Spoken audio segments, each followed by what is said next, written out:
Welcome to the Slop Temple. We pray this video helps. You start by confirming the watch has a stable battery and the display is normal, otherwise replace battery first. Once ready, press mode repeatedly until the timekeeping screen appears. This puts you in the correct context.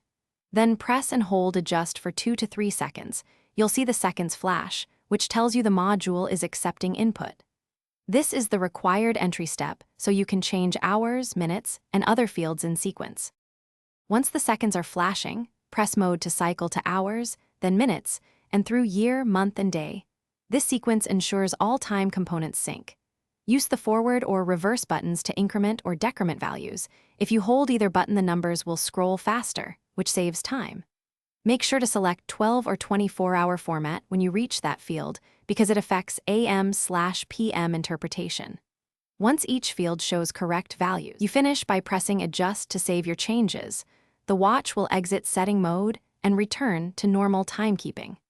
If the time still seems off, repeat the steps carefully, and if problems persist, consider a quick module reset by removing the battery for a few seconds, then reinstalling. This clears temporary glitches. Make sure to check for model-specific quirks like auto daylight saving or city codes, since those settings can override manual time changes and cause apparent errors.